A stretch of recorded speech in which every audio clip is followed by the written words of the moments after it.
Hello বন্ধুরা, এখন আমরা যাচ্ছি ঠাকুর দেখতে। এটা কালী পুজোর ভিডিওটা ছাড়তে অনেকটাই দেরি হয়ে গেল। আমি, ছেলে আর বরমশাই তিনজনে মিলে রাত্রির 2:30টার সময় ঠাকুর দেখতে বেরিয়েছিলাম। যখন বেরিয়েছিলাম তখন তো ভেবেছিলাম রাস্তাঘাট বোধহয় পুরো ফাঁকাই থাকবে, কিন্তু বেরিয়ে হয়ে গেলাম একেবারেই অবাক। কারণ প্রচুর প্রচুর মানুষ ছিল ঠাকুর দেখার জন্য। আমরা বারাসাতেই ঠাকুর দেখেছিলাম, আর তোমরা সকলেই জানো বারাসাতের কালী পুজো কতটাই ফেমাস। যারা এসছো তারা তো দেখেছো, আর যারা আসুনি তারা এই ভিডিওর মাধ্যমেই দেখে নাও। এটা হয়েছিল কুম্ভ মেলা।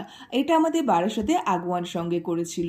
এই ঠাকুরটা বেশ ভালো ছিল, আর এখানে এতটাই ভিড় ছিল যে একটা ছবি পর্যন্ত তোলা যায়নি। অনেকগুলো ঠাকুর দেখে আমার ছেলে তো প্রায় বেশ ক্লান্ত হয়ে গেছে, তাই পরপর শুধু হাই তুলছে। আর এটা হচ্ছে আমাদের কেএনসির পুজো, বারাসাত কেএনসি হরিতলা মোড়ে।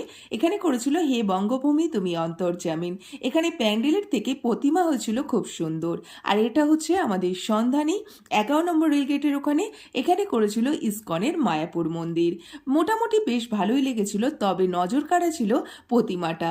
মা কালী এত সুন্দর ছিল যে তার থেকে চোখ সরানোই যাচ্ছিল না। আমি তো বেশ খানিকক্ষণ ধরে মায়ের দিকে তাকিয়েছিলাম।